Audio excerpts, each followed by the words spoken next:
દાનવોના પરિસરમાં હનુમાનજીને રામ નામનો જપ સંભળાઈ રહ્યા હતા. પણ આ જપ કરી કોણ રહ્યું હતું? ચાલો જોઈએ. બોલો જય શ્રી રામ, જય બજરંગબલી. વારંવાર હતાશાનો અનુભવ થતા લંકાની એક સુમસામ ગલીને ખૂણે ઊભા હનુમાનજી વિચારવા લાગ્યા, આમ કેમ થાય છે? અત્યાર સુધી તો મારા માર્ગમાં આવતા બધા વિઘ્નો પ્રભુ કૃપાથી હટી ગયા હતા, પણ આ વખતે તો જેટલા પ્રયત્નો કરું છું એ બધા નિષ્ફળ નીવડે છે. પુરુષાર્થ પાંગળો બને છે. આવી લાચારીનો વિવશતાનો અનુભવ મેં અગાઉ ક્યારેય કર્યો નથી. લંકાના બધા મહાલયો, અવાસો, દાસ દાસીઓના ઘરોના ખૂણે ખૂણા હનુમાનજી શોધી વળ્યા. અશ્વશાળાને પશુશાળા પણ બાકી નહોતી મૂકી. હનુમાનજીના હૈયામાં જબરી હલચલ મચી રહી હતી. દેહહીન દશામાં પગ જ્યાં લઈ જાય ત્યાં ખરા એમ મનમાં ધારી શિથિલ પગલે હનુમાનજી ચાલી રહ્યા હતા. એમનું અંતઃકરણ આક્રંદ કરીને પોકારી ઉઠ્યું, લંકામાં સહી સલામત પહોંચી ગયા પછી મારી યાત્રા શું નિષ્ફળ નીવડવા જ સર્જાયેલી છે? પ્રભુ, આપના આશીર્વાદે આપે આપેલી મુદ્રિકા એ બધુંય શું ઝાંઝવાના જળ માફક નિરર્થક નીવડનાર છે? મારી તો મતિ મૂંઝાઈ ગઈ છે. પ્રભુ, હવે તો આપ જ મને સહાય કરો. ઘોર અંધારામાં અટવાઈ રહ્યો છું.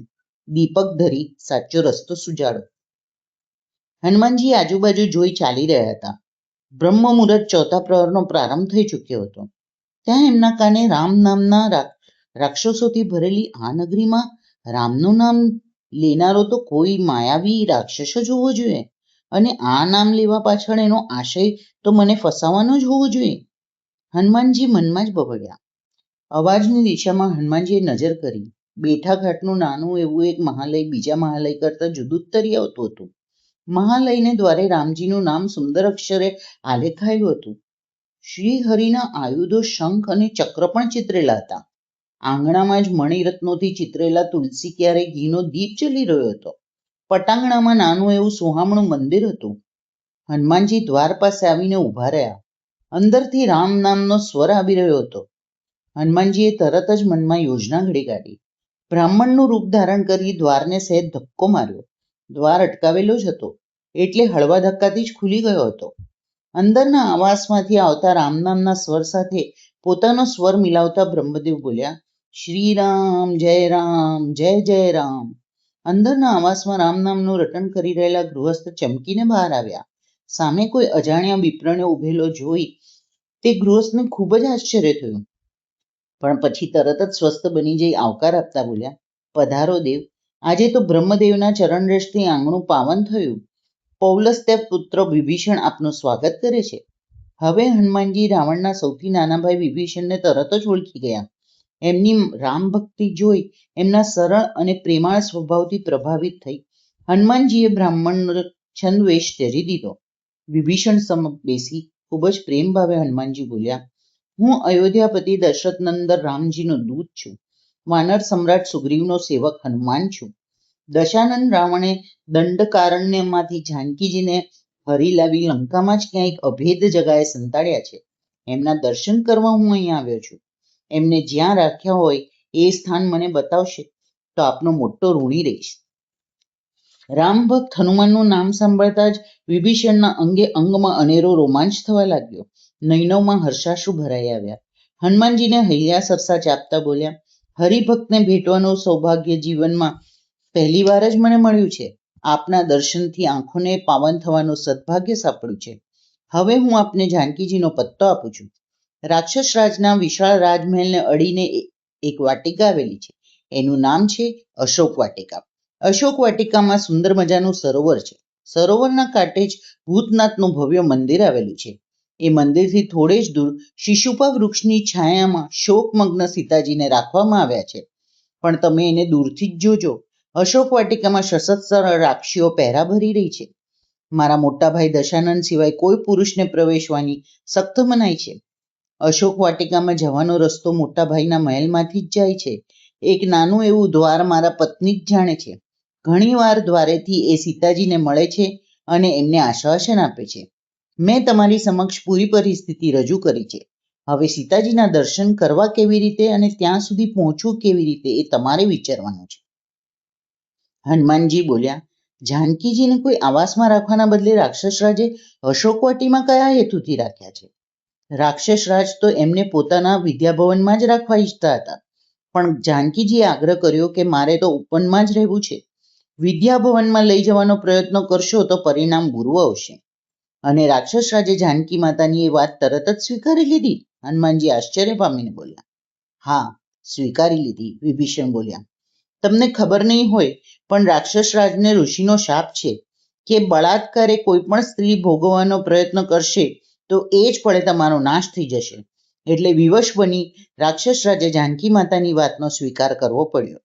હનુમાનજી બોલ્યા, આ બધી વાત જાણી મને નવાઈ લાગી છે.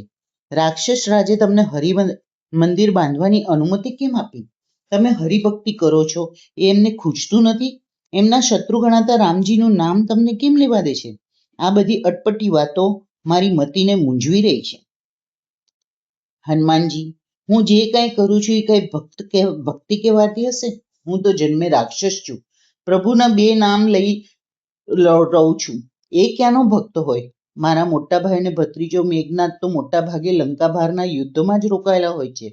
વચેટભાઈ કુંભકર્ણ તો 6 મહિના લગી ઊંઘતો રહે છે. એટલે મોટા ભાઈની ગેરહાજરીમાં રાજશાસનનો પ્રબંધ બધો મારા જ હાથમાં રહે છે. મોટા ભાઈને મારા પ્રત્યે અગાધ પ્રેમ છે, એટલે મારા આંતરિક જીવનમાં કઈ જ દરમિયાનગીરી કરતા નથી. હું પણ એમના કામમાં કઈ જ માથું મારતો નથી. આમ અમારો એકબીજા પ્રત્યેનો સદભાવ અમારી એકતા એવી ને એવી જાળવી રાખે છે. પણ સાચું કહું હનુમાનજી, મને અહીંનું જીવન હવે અકળાવવા લાગ્યું છે. મનથી વિપરીત વાતાવરણમાં રહેવું પડે છે. 32 દાંત વચ્ચે રહેતી જીવની માફક હું અહીં રહું છું. મારા આ શબ્દો પરથી મારી અહીંની પરિસ્થિતિનો તમને ખ્યાલ આવી જશે. તરત જ હનુમાનજી બોલી ઉઠ્યા, ખરેખર ભક્તરાજ, આવા વિલાસી અને વિપરીત વાતાવરણમાં તો આપ જ રહી શકો. કાજળની કોટડીમાં રહેવા છતાં કાળો ડાઘ પડવા દેતા નથી, એ તમારી મહાનતા છે. પોતાની પ્રશંસાથી સંકોચ પામીને વિભીષણ બોલી ઉઠ્યા, હનુમાનજી, મને છાપરે ચડાવવાનું રહેવા દો. પ્રભુનું કાર્ય તો તમે અત્યારે કરી રહ્યા છો. ભક્તિના માર્ગ પર તો તમે છો. નહીં કાયરનું કામ નથી. તમે તો શૂરવીરની માફક બધું હાથમાં લઈ પોતાની જાતને નીચે મૂકી અને આ કામ કરી રહ્યા છો. હું તો અભાગી છું. રાક્ષસ જેવી અધમ યોનિમાં જન્મેલો છું. મારા જેવા પાપીને રામજી પોતાના ચરણોમાં સ્થાન આપશે ખરા? એમને હૈયાધારણ આપતા હનુમાનજી બોલ્યા, ભક્તરાજ, તમે નાહક ચિંતા કરી રહ્યા છો. રામજી તો દયાસિંધુ છે, દીનાનાથ છે, અદમોદ્વારક છે. મારા જેવા શુદ્ર વાનરને હૈયાસરસો ચાપી એમના ચરણ કમળમાં સ્થાન આપ્યું છે. તે તો તમને તો ઉત્કટ પ્રેમથી આવકારશે. એ કરુણા સાગરના દ્વાર સૌને માટે 24 પહેરે ખુલ્લા હોય છે. વિભીષણ કૃતજ્ઞતાપૂર્વક બોલ્યા, હનુમાનજી, તમે આજે મને હૈયાધારણ આપી મારા મન પરથી મોટો બોજો ઉતારી નાખ્યો છે. ભગવાન મને પ્રેમથી સ્વીકારશે, મને એમના ચરણોમાં સ્થાન આપશે. એ જાણીને મારું રોમ રોમ પુલકિત થઈ ઉઠ્યું છે. બોલો, હું આપની શી સેવા કરું? આપની સેવાનો લાભ મળશે તો આપનો ઋણી રહીશ. ગદગદ કંઠે હનુમાનજી બોલ્યા, જાનકી માતાનો પત્તો મેળવવો એ કાર્ય અત્યારે મારા માટે શ્વાસ પ્રાણ સમો હતું. મારી આખી રાત મૂંઝવણમાં વીતી છે.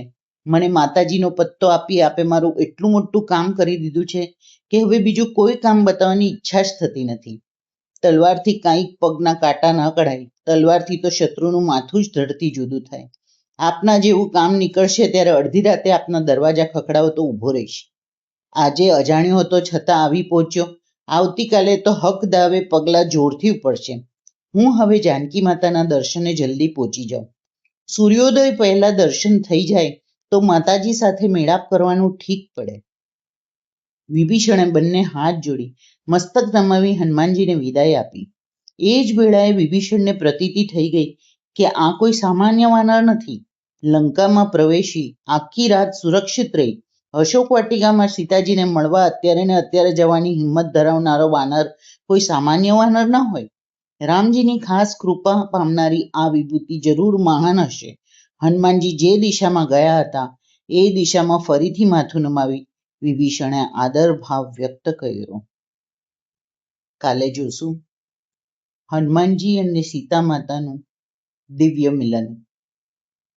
બોલો જય શ્રી રામ, જય બજરંગબલી.